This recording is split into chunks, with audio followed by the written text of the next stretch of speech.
Yo guys, what is going on? JPS back for another video, and today we're going to be reacting to the canals of the United Kingdom while following an interesting story of a TV journalist who quits his job to live on a tiny boat home and cruise the canals. So this idea comes from my reaction to yesterday's video, which was a English countryside cottage, and at the end of the video we saw that the cottage was right on a canal. And a lot of you in the comments were talking about how there's a lot of beautiful canals in the United Kingdom, and I forgot the name of the boats, but they're long boats that travel on them.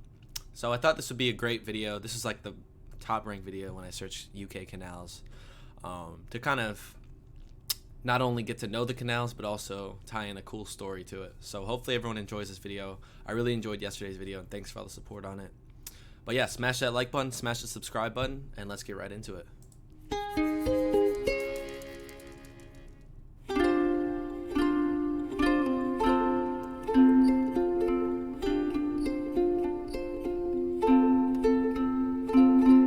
I decided to move on to a narrowboat because I think I was bored, really, having a bit of a midlife crisis. I'm nearly 47.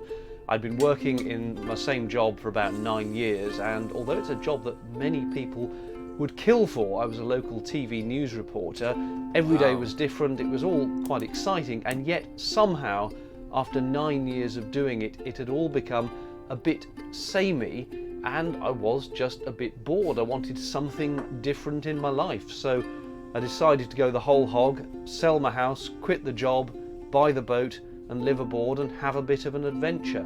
Originally it wasn't a narrowboat. I was looking at buying a motorhome and going touring around Europe, but that would have cost me a lot of money in diesel or petrol and campsite fees, and also my parents are getting a little bit elderly now and I wanted to be a bit closer to them, closer than I had been when I was living down in the south of England. So somehow it all coalesced into me buying the narrowboat. A lot of the canal network is around the Midlands, so I can be near my family, and I've got the adventure of living on the boat, and that's how it all just came to be. I've been living aboard for around about 9 months now. I moved on board last October, just in time for winter, and the boat initially stayed in a marina over winter because it seemed to me that that was probably a very sensible place to be while I got used to the idea of living on a boat. I could have taken it and started cruising around the canal network straight away, but I wanted to just have that safety net, if you like, the security of being somewhere where there were people who could help me with things, where I could not have the worry of trying to go around the canal network, but simply stay in one spot and get used to being on a boat. And then come the spring, I unhitched myself from the marina pontoon and went off touring. Wow, solar panels too. I suppose the thing I've noticed most about living on a narrowboat is the sense of community, and that's a terribly old-fashioned thing that when you live in a house you perhaps think has long disappeared. Maybe you know your next door neighbour, but the idea of whole streets and communities knowing who they are and helping each other out, certainly where I've lived, that seems to have long died out. But on the boat there is this incredibly strong sense of, if you live on a boat, any other boater will be friendly, will be helpful, will invite you over for a cup of tea, will stop and have a chat. It's so nice. I would say almost everybody, with just one or two very rare exceptions, almost everybody is absolutely lovely and friendly, and it's just nice. I think that's the thing I've noticed more about living on a boat, rather than the boat itself. It's the fact that once you own the boat, you have joined this club where everyone is ready to welcome you. Hey, comment down. Hold on, before he goes. This is awesome so far. I'm really loving this. Comment down below if you've been on one of these boats before. And also comment if you've seen him on TV, because he did say he was a reporter. I'm really liking this story so far. Where everyone is ready to welcome you. A lot of people say, how can you live on a boat in winter? It must be really, really cold. And it isn't, it truly isn't. Boats have heating, boats have insulation. This boat is spray foamed. I think it's probably a good few inches thick, the spray foam. And there is radiator central heating run by a diesel fueled system, but also I've got a rather splendid multi-fuel wood and coal stove. Most narrowboats have those, and the boat gets absolutely toasty warm. Normally you've got the windows open in the depths of winter. To be fair, I've only spent one winter aboard and it was quite a mild winter, but there was absolutely no trouble at all keeping the boat warm. The biggest problem if you're on a boat in winter, if you're not in a marina, if you're out cruising the network, is potentially the canals can freeze over and your boat will get stuck in place where it is. And that's a problem because when your water tank runs out and you need to fill it, you've got to get the boat to somewhere where you can fill the water tank. Or if your toilet tank gets full, you're really going to need to empty that. And again, you need to be able to move the boat. So winter's more of a problem in terms of logistics than it is of keeping warm. Starting at the bow, that's a gas locker which contains two 13 kilogram propane cylinders, and that propane is used for cooking in the boat. Then you step back into the well deck, which is a lovely spot to sit of an evening, having a nice gin and tonic and admiring the beautiful canal views. The views must be crazy. Seats are also storage units, and I've got pots of paint, brushes and general miscellany inside them, and it does end up as a bit of a storage area. You can see there's a old bag of coal there that I was using over winter. One other thing I'll just show you here is this standard garden hose, which is used to refill the boat's water tank, the hole for which is down there. It's a 100 gallon 450 litre tank, and that's good for me, for one person, for about 10 days. Now, stepping down from the well deck and actually into the boat through these steel but wood panelled doors, you come into the saloon, which as you can see is quite spacious. Got a little TV set on the left there. Over on the left also there is a diesel fired radiator panel. I don't tend to use that though, because also behind that is the multi-fuel stove which takes wood or coal, and it's much nicer to have that running than the radiators on a winter night.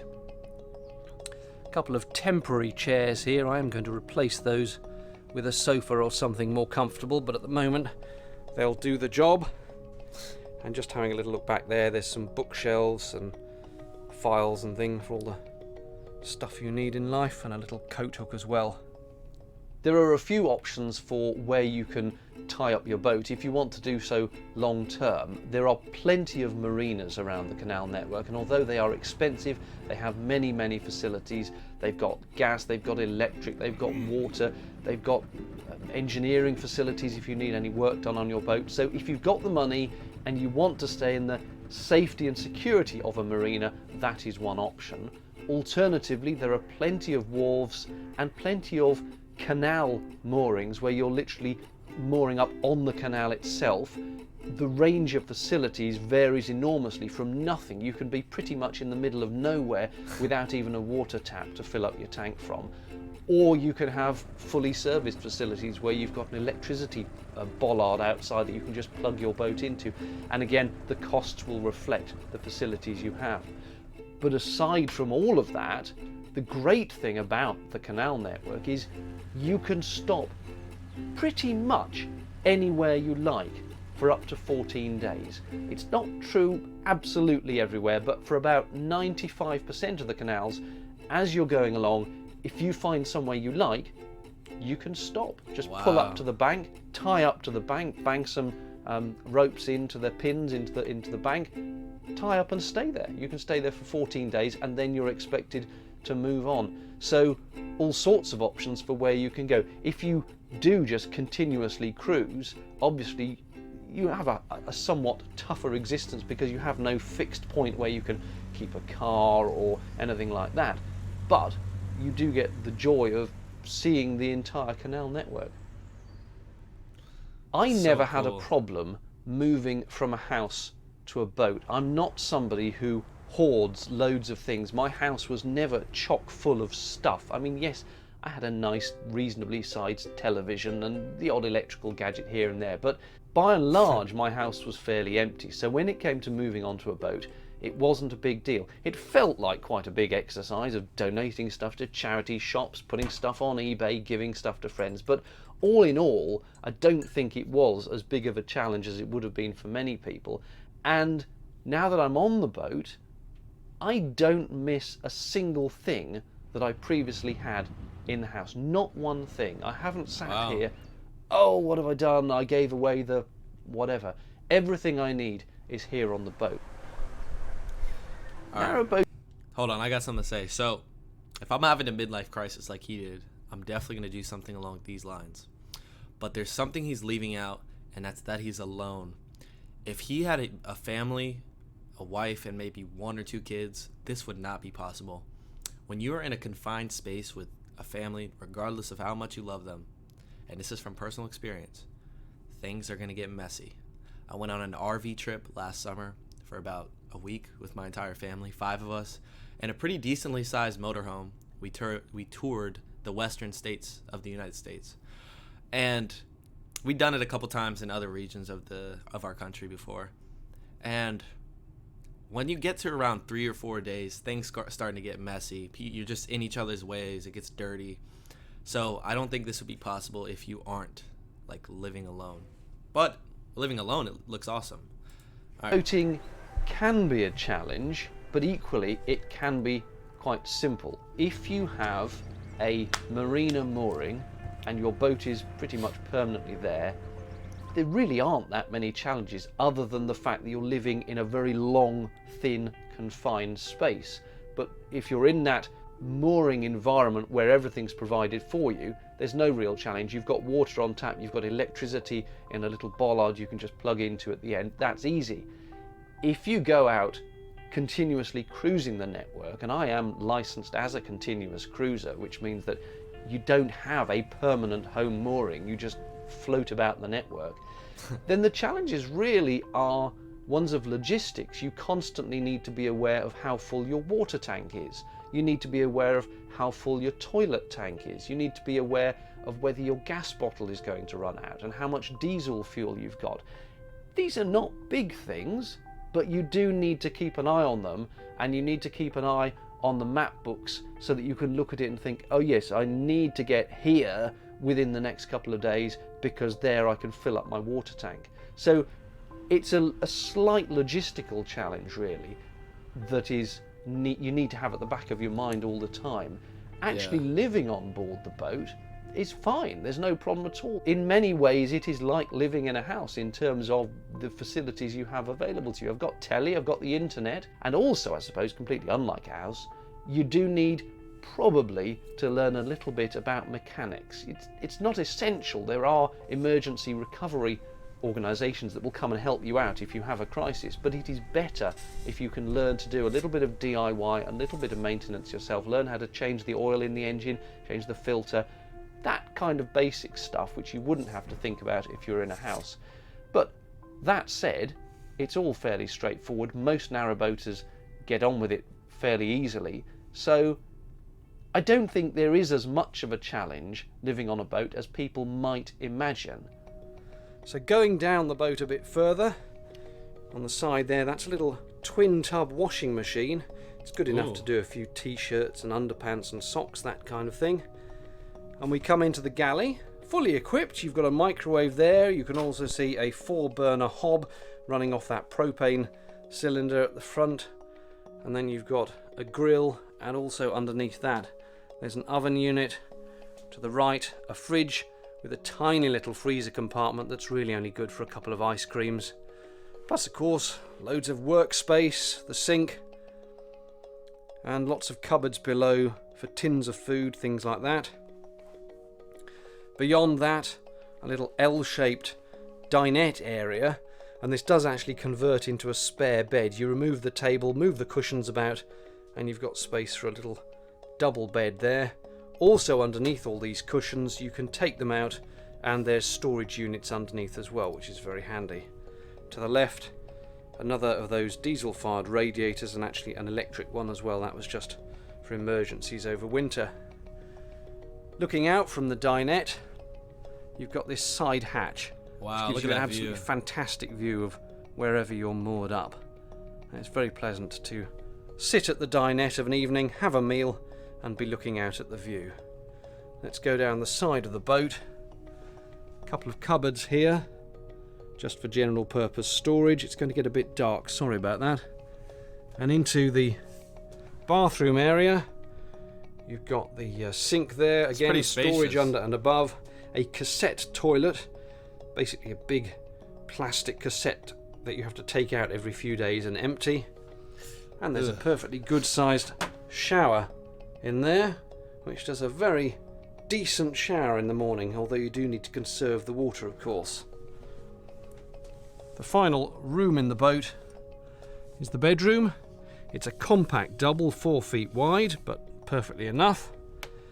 And again, more storage at the end, a wardrobe there, and cupboards behind. Really not short of storage in this boat at all. Steps up at the back lead you to the engine room. The engine underneath those boards, it's a Lister Petter LPWS4 diesel. And there are a solar control unit there to the right, and also the blue unit is my inverter, which gives me mains voltage from the batteries. The engine controls are there, the big lever moves you forward and backwards, some switches for lights and so on to the left of that, The bell. and a rev counter. Plus, of course, over here, the miscellany of canal life, which is to say hooks and things to actually fasten the boat to the bank, along with my very important hat for when it's sunny. And then you step out onto the back of the boat. The tiller, brass tiller, actually let me show you that. Brass tiller is down there, connects onto this tiller arm here, and that's how you steer the boat, obviously. And then when you turn round, this is the view you get. The two 240 watt solar panels providing pretty much all the power I need. It also charges the batteries when you're going along from the engine. And this is the view you get as you're going along. I don't think that living on the boat has changed me, and it hasn't changed my life, except in as much as I quit my job to do this. So the biggest impact has been in terms of not going to work every day, having to watch my pennies and just doing the odd bit of work here and there to keep a bit of money coming in. I've been working freelance since moving aboard. I'm a former journalist, so I've been writing some articles for Canal Boat magazine. I'm also shooting videos, being a former TV journalist. Yo, I actually saw his channel. He has over 200,000 subscribers right now. So comment down below if you want me to check out some more of his vids. I really like this one. I'm well used to filming videos, editing videos, and I shoot myself. You know, you take a camera around and shoot all the stuff yourself. You are a one-man band as a modern TV journalist, and that's what I've been doing for years. So I'm using those skills to now shoot videos for other people, and I've had work come my way through my YouTube channel. And then of course there is the YouTube channel. I get a few pennies, and it really is a few pennies. Every time someone watches those adverts that play before the video, I get 1/10 of a penny or something ridiculous like that. But it's beer money, but it's better to have it than not have Beer it. money. So it's a combination of things that earn me money, but I'm not earning very much. I just need to keep my head above water, if you'll pardon the pun. Hey, My that's- plan when I it's better bought the than boat working was structured for someone always else. to give it a year and then see how I felt after that. I wanted to live on the boat for all 4 seasons, winter, summer, whatever, come hell or high water. Try it for a year and then make a decision about whether this was going to be the lifestyle for me until I get bored of it. So I'm still in the middle of that first year, but I'm certain I will stay on the boat for another winter at least. Do a bit more cruising around the network next year. Who knows for the future? I don't think I can really predict. I'm enjoying living on the boat. I'm enjoying the sense of freedom. I'm enjoying the sense of adventure. At the moment, I want to keep this experiment running. Wow. I think a lot of people like the notion of living on a narrowboat. It is this idyllic dream of bobbing around on the water, the sun shining, the ducks quacking and coming up to feed as you feed them bread, and just going around the canal network, living the life of Riley. It's a lovely notion, and to a certain extent, it is true. That said, when it is chucking with rain and blowing a gale and cold and miserable, well, to be perfectly honest, it's still rather lovely even then. As long as you can tie up, shut the doors and put the fire on, it's got another type of cosy romanticism. But I think the point I'm eventually coming to is that many people see this romantic notion and they think, I'll have a go at that, and they rush out and they buy a boat, and then a few months down the line think, what the heck have I done?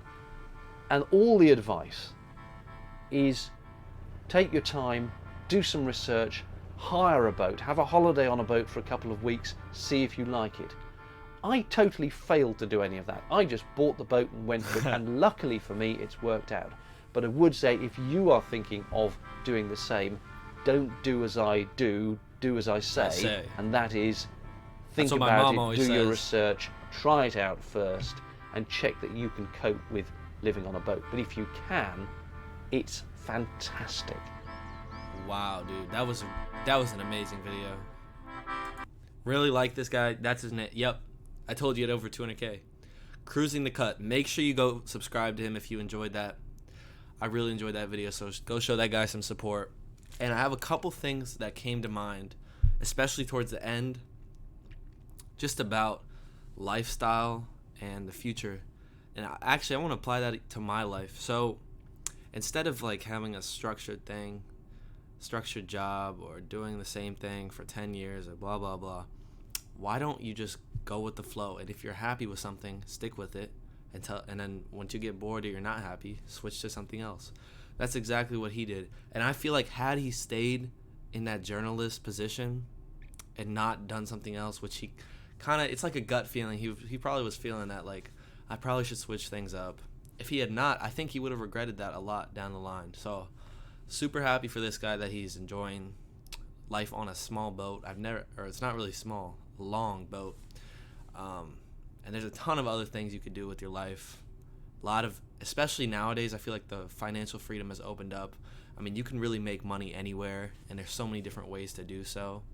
A lot of people, you just have to apply yourself, and actually, it takes effort, obviously, but the means to do so are there, and there's a variety of them, I'll tell you that much. Anyways, super interesting video. Really enjoyed it. Like I said, comment down below if you've ever been on one of those boats and what you think of the canals. I did not know the UK had such an extensive canal system until today, when I read all your comments. And make sure you check out my video from yesterday where I reacted to a countryside cottage. Really enjoyed that.